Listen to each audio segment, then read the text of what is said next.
What is going on, everybody? I'm here to do a very quick Rye report before this weekend's GGtoor. That's right, $500 tournament for Duel Links this weekend. You can sign up right now if you want to. Go ahead, join the Discord to get signed up there. But I wanted to very quickly talk about the decks that I expect to see in GGtoor, the ones that have been seeing the most amount of play, as well as some decks that were affected by the ban list that may have not seen as much play as you think, and just kind of give my overall thoughts of the current metagame as we go into that GGtoor. Starting off, Black Rose Dragon.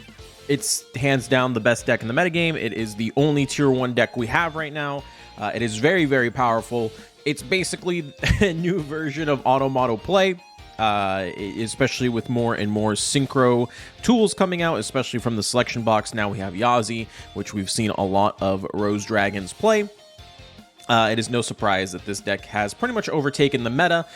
It doesn't really have any true counters in the mega game. A lot of people are playing things like, you know, the Sky Prison or Soundproofed, and even through those counters, the deck is still winning. So that's kind of the concerning part, the fact that it's still winning games, even though people are trying to put in hard counters into the deck. It's just simply not working. So Black Rose Dragon, extremely powerful in the current metagame. Expect to see them just all over the place, especially in GGtoor. This GGtoor will probably be you'll either be playing Black Rose Dragon or you're playing a deck that heavily counters it, or has a lot of heavy counters like the Soundproofed, like the Sky Prison, etc., etc. So there you go. Black Rose Dragon, best deck. Very, very strong. Phantom Knights, another deck a lot of people have been using with the updated skill not too long ago. Phantom Knights, unfortunately, I don't think is currently part of the metagame. They have a really rough time dealing with the Black Rose Dragon. Of course, getting their graveyard banished is never a good thing for them, and them constantly popping Basil Shoot on accident with the Breaksword has not been doing too well for their potential OTK that they can do. And yeah, just spamming triple back row against Black Rose just simply is not going to win you the game. It is extremely hard to grind against them. So I think ultimately Phantom Knight, I would not currently consider a tiered deck. I know it's gotten a couple of rogue victories here to there, but I think that's more prowess to the individual players playing the deck, more so than the deck itself popping off.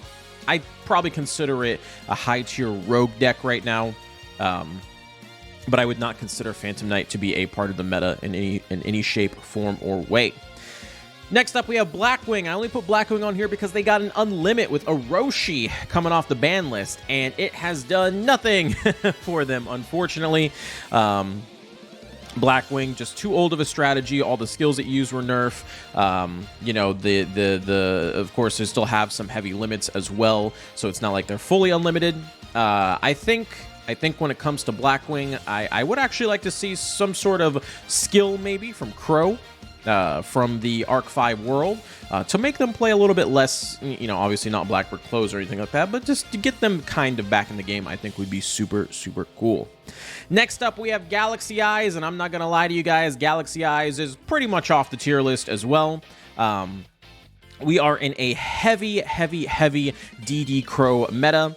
Every player is playing DD Crow to get rid of problematic cards from the graveyard. We literally just had a battle phase where a Galaxy Eyes player made it to top 8 and was just twice in a row DD Crow'd whenever Galaxy Eyes went into the graveyard. If it weren't for DD Crow, this deck would probably be tier 3, tier 2, but unfortunately, you know, in the most highest levels of competitive play, DD Crow will be everywhere, especially now that Heroes have picked it up as well. There's just really no hope, I think, for Galaxy Eyes to really come back into the meta. Burning Abyss.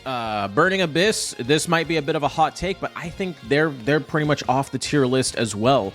Burning Abyss is in a weird place right now. They are, after the ban list, they have lost even more. Now everyone plays one Farfa. You kind of have to. The deck doesn't really function otherwise, and they just can't seem to grind out Black Rose Dragon.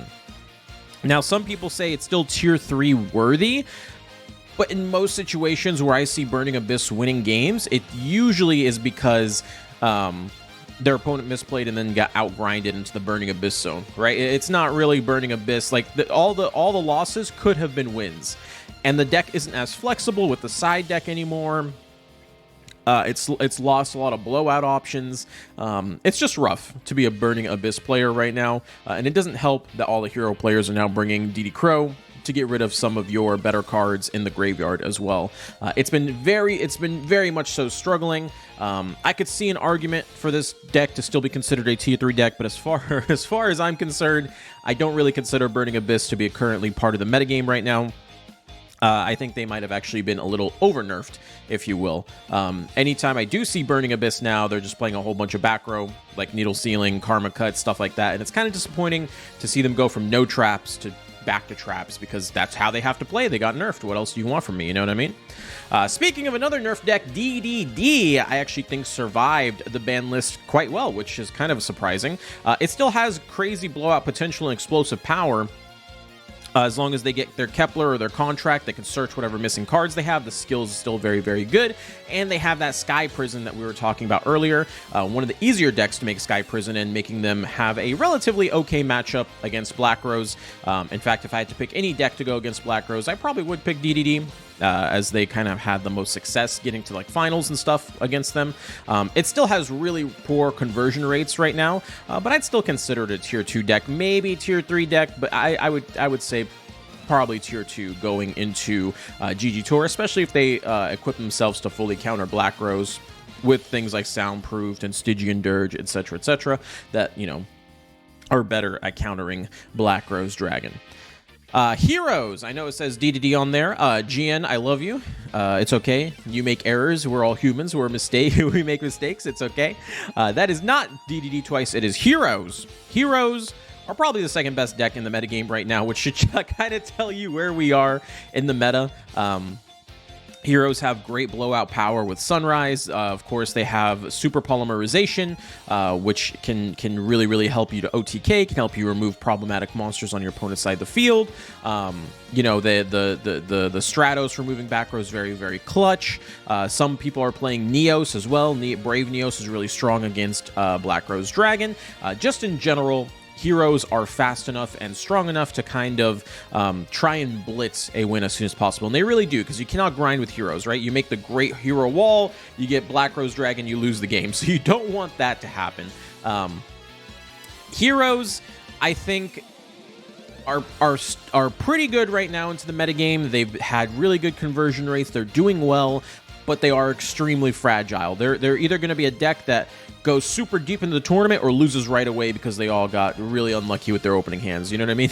So, excited to see what they do in GGtoor. I want them to, you know, really pop off, but, you know, I do think that there's still a huge gap between them and something like Black Rose Dragon. And then Gandora. I just put this on here because a lot of people still play this deck. Yeah, this deck's not part of the metagame anymore. Black Rose Dragon does everything Gandora does, but way better, right? They can play the hand traps, they can play the White Princess, they can play, you know, the Book of Moons, they can blow up the field, they can banish from the graveyard. There's really no reason to play Gandora anymore. If you're playing Gandora, you should just be playing Black Rose Dragon. It's just the better version of the deck. So, rest in peace, Gandora. You did well. Do I like this current metagame? No, I do not. It is very Black Rose reliant. You guys know me. I like anime decks, but I do not like anime skills that are in the same vein of auto play. Auto play, you know, just fixes your hand. You get to, you know, pick any card from your deck and put it in your hand. That's basically what the Black Rose skill is, but I would even argue it's better because instead of returning the card into your deck, you put the card in the graveyard, and most of the cards that Black Rose is playing, you know, they do things in the graveyard. They can revive from the graveyard, you know, and whatnot.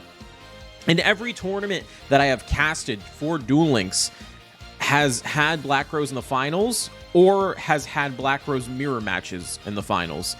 It is getting a little absurd, and, you know, part of me wants to be like, I feel like we might be approaching a tier 0 meta, because whenever I watch decks like DDD or, you know, Burning Abyss attempt to put a bunch of counters in their deck against Black Rose, they do that but they still lose, which boggles my mind because the deck has full access to Cosmics and MSTs and everything, so that they're not very limited, is my point. We'll have to see after GGtoor and KCGT if Black Rose is truly tier 0 or not. I don't think it is. I just think it's really, really strong, really strong tier 1. But there is that potential if you know, the counter to Black Rose ends up being Black Rose with more back row or something like that. So we will see. We'll see how KCGT, we'll see how GGtoor goes this weekend. I'll do another Riot report after that tournament to conclude my findings at that point. That's pretty much all I have. You guys let me know down in the comments down below. Do you think we're in a tier 0 meta? Or do you think this is just Black Rose being very strong and other decks not really being as powerful? You guys let me know down in the comments. I love you. Till the next video. Peace.